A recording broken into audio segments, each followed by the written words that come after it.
Good the fuck morning to you. For once, it's actually morning. It's fucking 1:30 in the morning. Getting ready for my limp-noodled bar rush. Been a decent night. Can't complain, but nothing exactly to jump up and down and do jumping jacks for. Oh. It's been a very stressful week. It's been a very stressful year. Hopefully that'll all be coming to an end soon. I only get one day off this week. I'll try and do something for the YouTube channel and, you know, get all that up and running. I don't know if it'll work. Because, like I said, I only got one day off this week. I might have everything set up, but I probably won't have anything posted. Now, again, I'm going to ask my loyal viewing base, if you got a car you want me to review, or if you want me to review your car, contact me. Let me know. We'll figure it out. I can drive pretty much anywhere in the valley when I need to. That being said, tonight I'm going to do my review on one of the most hated vehicles on the planet. The Toyota Prius. Yeah. Fuck. I've been holding off this review because anytime somebody utters the word Prius, a gearhead cries somewhere. But shockingly, it's not all that bad of a car. Hear me out on this one. I drove a Gen 2 and Gen 3 Prius for years when I worked at Discount. I'm going to be reviewing the Gen 3. That's the one I spent the most time in. That was my old cab 1572, the Atomic Flea. Now, let's get one thing straight. The Prius is not fast. No, it's not fast. It's got a little bit of spunk, but it's not fast. However, with it being a hybrid electric vehicle, you have all of the torque of the electric motors immediately. You don't have to worry about hitting a power band or anything like that with a regular engine. So, if you're quick enough, immediately off the line, you'll beat almost anything. But the minute the car next to you hits its power band, you're pretty much screwed. Now, the one reason I say the Prius is an okay car is because they could take a fucking beating. Holy shit. When they first brought the Priuses on the fleet at Discount Cab, I always took no way in hell that little car is going to be able to take abuse of being on a cab fleet. Because other than police cars, cabs get beat the ever-living fuck out of. Constantly driven. When I was running 12-hour shifts, a day driver would take my car out during the day, I'd take my car out at night. It wouldn't rest. Ever. Constant slamming of doors, getting in and out, people getting sick, throwing up, what have you. Surprisingly enough, the interiors on the vehicles and the vehicles themselves took up to the abuse. That's definitely a good mark for them. However, there are a lot of those wonky design cues I love so much. Like the Gen 3 Prius, the driver and passenger seat were completely separated by a center console. Now, on that center console, you had all of your controls, your park button. You didn't put it in park, it had a park button. Your joystick for a gear lever. Again, the Prius didn't have a transmission at all. It ran on an electric motor. Yay. Your cup holders and your center console. And yes, it did swoop down nice to the driver could reach everything and see everything quite nicely, but those kind of designs are usually saved for sports cars. They're saved to make you feel like you're in a jet fighter. Not in a Prius. No. No. And the little joystick.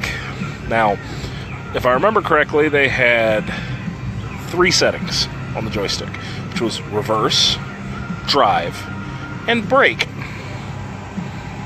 That's it. Now, reverse and drive are pretty self-explanatory, but what is the brake side of that? Well, say you're getting off the interstate, or you're coming to a high-speed stop, you can put it in brake mode, and it engages extra little whiskers on the brakes to help generate more electricity to charge battery faster. It essentially acted as almost like an engine brake to help slow the vehicle down. Now, granted, I have a reputation of being able to do things with a Prius that most people couldn't even begin to fathom. And that's not me tooting my own horn. Listen to all the stories that my fucking night crew tells about me. The Prius is a front-wheel drive, heavy-ass little car. It's classified as a compact that weighs 5,000 pounds. Yeah, those batteries are fucking heavy. The electric motors are fucking heavy. The car's subframe has to be built up to take all that weight. Well, all those reinforcers are fucking heavy. So you essentially have a compact car that weighs almost as much as a Gen 8 Suburban. Yeah. And it still took off quickly. I have beaten several cars in a Prius in a race. High discount. Yeah, I raced your Priuses.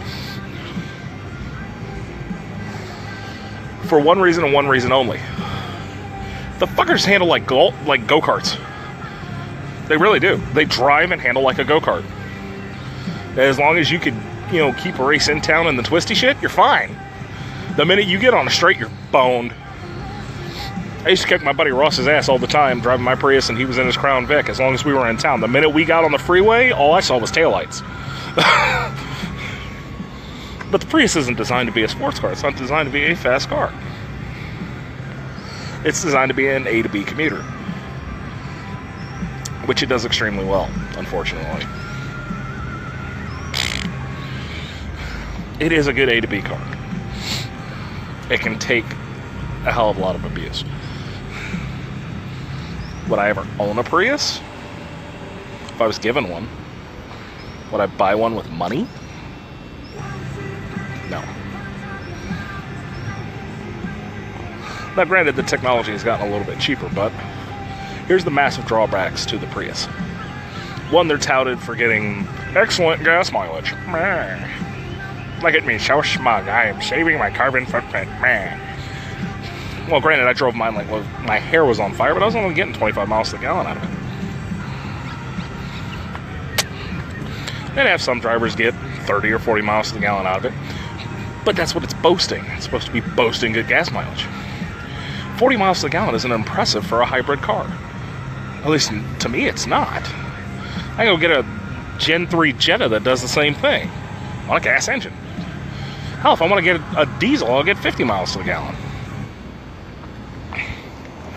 And yes, it's reduces CO2 emissions because your engine's not running all the time, and it's reducing your carbon footprint. Yay, happy-go-lucky day for you. The problem you run into, though, is the lithium-ion batteries. Now, to mine lithium, it's a very toxic process. And to ship it, to refine it, to turn it into batteries, well, that little itty-bitty carbon footprint you're so smug about just ballooned up huge. Again, it's not all that impressive. It really isn't. I think Top Gear did a study that you could drive a full V8 Range Rover at top speed for 10 years straight and do less damage than the production of one Prius. Then why is the Prius so fucking popular? Well, marketing. And for those of you that want to go back and watch my marketing video, that's why, marketing. The Prius came out in the perfect storm for its marketing. Gas was fucking expensive. Everybody was worried about global warming. Here comes a hybrid car. Go you. I'm helping save the environment. Not really. And God help you. God help you.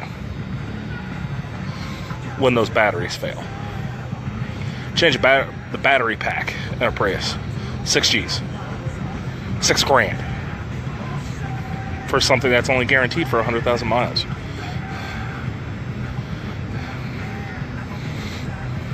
An engine doesn't cost $6,000.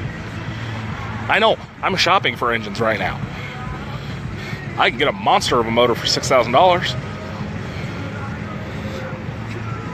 The battery pack is 6 G's.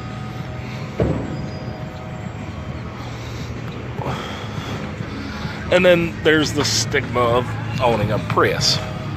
Outside of California, the Prius is seen, and will always be seen, as a smug bastard's little car. It falls into the same idea of the Nissan Leaf. Look at me, look at me. I'm doing everything I can to help the environment. You're so full of horse shit, it's not even funny.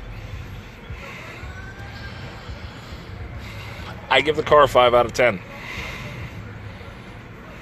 I really do. It's an average commuter car. And if you're looking for a car that can take a ever-living beating, it did well. It does well in that regard. But the other cons of it are just... I get better gas mileage, look at me. Well, I get the same gas mileage out of a Gen 3 Jetta. I get the same gas mileage out of a 4-cylinder Mustang. Go wave your 40 mile per gallon dick somewhere else. Nobody cares.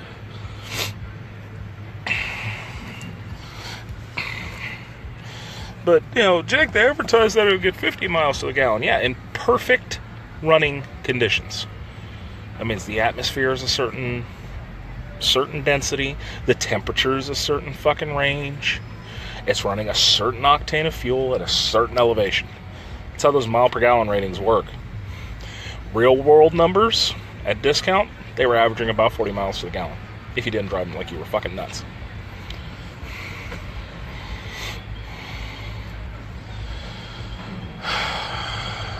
And the hybrid, the Prius is what really jump-started the hybrid craze in America. Now you can buy a hybrid Tahoe.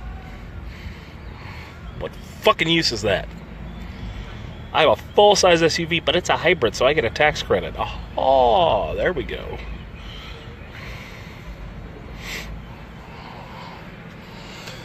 And I was honestly shocked at how well they held up. Because the Crown Vic, the Crown Victoria, granted, we, at Discount and Yellow Cab and VIP Cab, they all bought retired police vehicles. So they were buying these cars that already had 100,000 miles on them, that had already taken a beating, and running them to 300,000, 400,000, and 500,000 miles.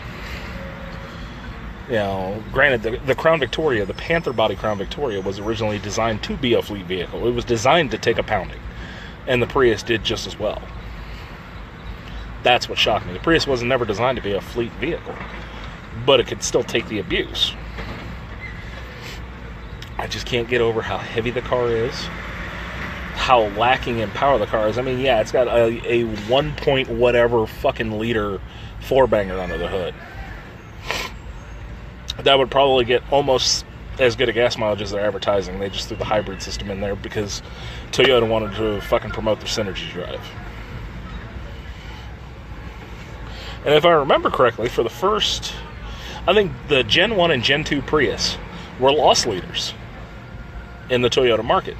Well, what's a loss leader? It's a vehicle that's designed to lose money on, but introduce somebody to the Toyota brand. If I remember correctly, the Gen 1 and the Gen 2 Prius were the loss leader for Toyota. With the Gen 3 and now the Gen 4 that's out on the market now, I think they're actually starting to make money on the car. And Toyota has refined the battery pack system. It has refined the synergy drive system and all that for the Gen 4. Call me a stickler, call me old-fashioned, call me what you will, but as far as an automotive experience, it was very, well, it was like eating white bread with butter. very boring, very blasé. And some people like that. That's the only way I can attest to how well the Prius sold. Like I said, best shot I give it is 5 out of 10.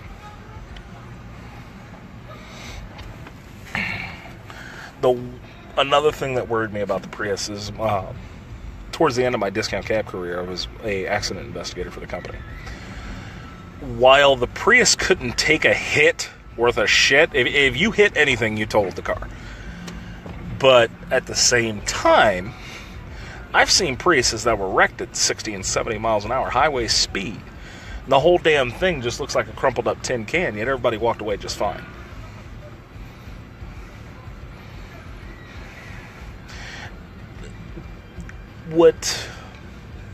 One of the things I guess that gnaws at me the most is the amount of technology and the amount of design that went into this, savior car. And that's how it was presented to you. It was presented as the savior of the American car market back when gas $5 a gallon. It can't take a hit. It's safe for everybody in it. I will say that much. Anybody that rides in a Prius, you're good if you're seatbelted in. But again, call me stickler and call me old-fashioned. A car should not crumple like a tin can on impact. You should be able to, oh, well, fuck, there's a fender bender. Let me go replace a fender and a bumper and drive the same damn car around. They're too fucking expensive to be throwaway cars. I mean, you're talking about a car that in its highest trim level is 40 grand. 40 G's. Holy shit. And it's designed to be a throwaway car? Again, there's no value in it. But that's all I got for tonight as far as the Prius. I wanted to keep it simple. I wanted to keep it quick because the Prius is a controversial car. And I might do a more in-depth review on it later on, at least with my experiences in the Atomic Flea. And why did I call it the Atomic Flea? Because it was small, it was quick, and it was green. It's the only reason the car got the nickname the Atomic Flea. Yes, I've drifted a Prius several times. Yes, I have raced them around and slid them around. I may have jumped one once or twice, but again, high discount. But other than that, I mean, they can be a fun little car if you don't care about hurting it. I drove for discount cab. I didn't care about hurting my car. I had 1,000 to choose from. As much as I got pissed when somebody took my assigned car, at the end of the day, I knew it would get fixed, and it wasn't on my dime. Be flat out honest with you. I drove my cab like I drive a rental car, and like everybody drives a rental car. And I don't want to hear anybody try and feed me a bullshit story that they baby a rental car. Fuck you, no you don't. You don't have to worry about maintaining it. You don't have to worry about fixing it. You don't have to worry about anything, especially if you buy the extra insurance. No, you drive that fucker like a bat out of hell, like your name's Dale Earnhardt and it's Talladega. But that's all I got for tonight, guys. You try to have yourselves or salvage the rest of your weekend. Don't get too down by the Monday blues. And I'll be seeing you guys later.